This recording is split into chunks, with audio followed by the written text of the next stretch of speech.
People are living in parks. There is evacuation camps that are living in, and people who have money are fleeing from the country. But people who do not have enough money to flee the country are there, and they are the ones who are going to suffer. It's a humanitarian crisis that is going on.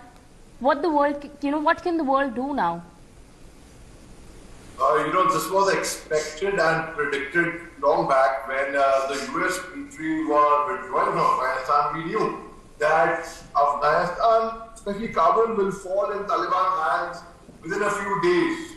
People were predicting a couple of months, but no, I said within a few days. Just 2 days back, I was on a live conversation on a television channel, and they asked, okay, maybe probably a month. I said, no, it's a matter of few days. And the very next day, yesterday we saw the Afghan government fell and the president resigned, he fled the country. So this is certainly a worrisome sign, and even for us for that matter, because see, I'll give you an example. If there is a gunda in a colony and if he's not harming us right now, he's harming somebody else.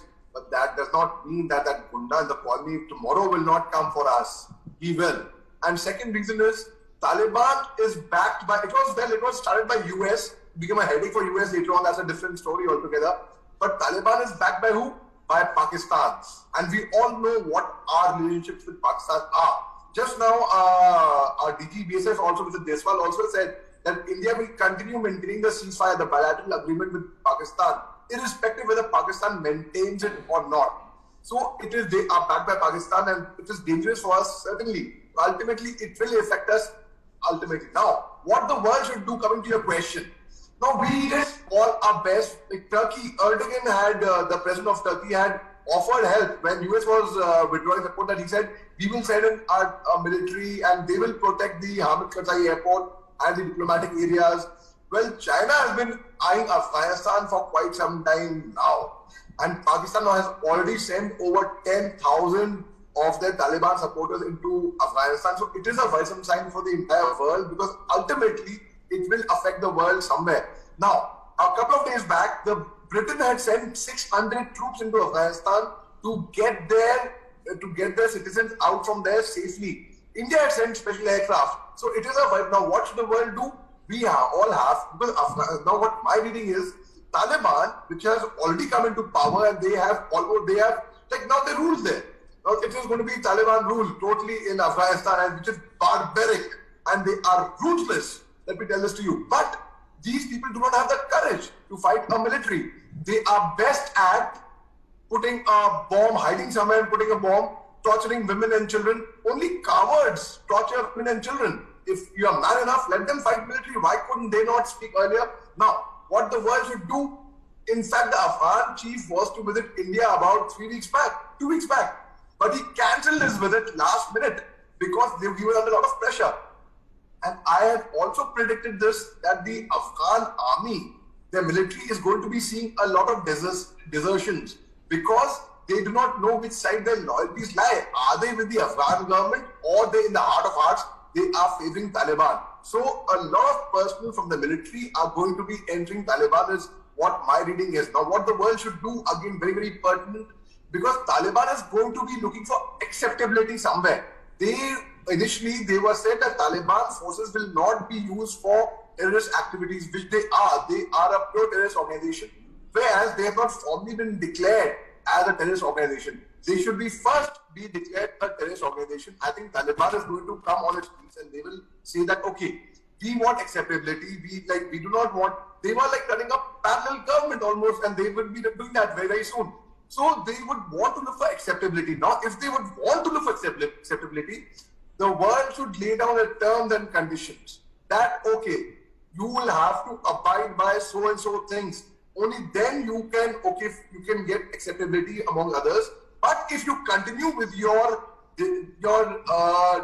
terrorist activities, then nowhere. I mean, US, let me tell you, Taliban should be aware of the fact that US has not withdrawn its troops from Afghanistan. They've only repositioned them, which means if the US, all they have to do is sitting so far away in the West, they have to just press a button. That's about it. And they will release their drones, their missiles, their air defense, and Taliban will be once again doomed. So Taliban has to keep that in mind and be careful and mend its ways. Because the videos that are surfacing now, especially they're viral all over WhatsApp, when they take over the panel and what all they are doing, I think that should be stopped straight away, and a very strong message has to be gone across from all over the world for Taliban to mend its ways. Let me also rope in Wing Commander Praful Bakshi, who joins us. Very good morning, sir, and thank you for joining. Sir, do you think that a world should lay out sets of, a set of rules for Taliban?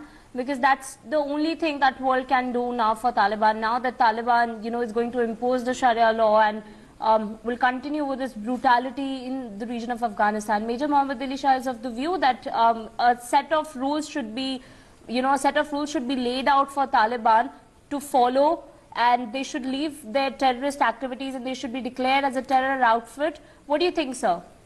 Well, Major Shah is absolutely right. Who do you think will benefit the most? Is it the United States, which was, it has been a very costly war for United States so far. For decades now, it has been a costly war. Trillions have been invested and it's of no use now for United States. Major Mohammed Ali Shah, your thoughts? You think Asia is the one, who's going to suffer the most? Asia and the Gulf countries, for sure. Absolutely, because anyone who's in the close vicinity is going to suffer the most. Now, if we look at the order, see, in 2001, the US, before 2001, when US had only formed Taliban, they only are responsible for the coming up of Taliban first. Until Osama bin Laden turned around and he attacked the US in 2001. Now, in 2001, the US troops enter Afghanistan.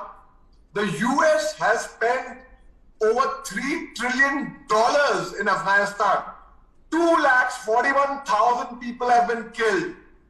2,444 US soldiers have lost their lives. Now, more than $20,000, US soldiers have lost their lives, have been wounded. Over $90 billion have been spent in the name of preparing Afghan forces. Now, and when US withdraws its troops, US is certainly not going to be benefiting from it. Let me tell this to you also. It's going to be Pakistan, which is, as you rightly said, is going to wag its tail behind Pakistan, behind Taliban. China, which has been eyeing Afghanistan, will also benefit from it. Even Russia will benefit from it peripherally. So these are the nations which will actually benefit. And it is mainly India, the Gulf countries and nearby countries which will actually suffer the most. The broadcast and for all your insights.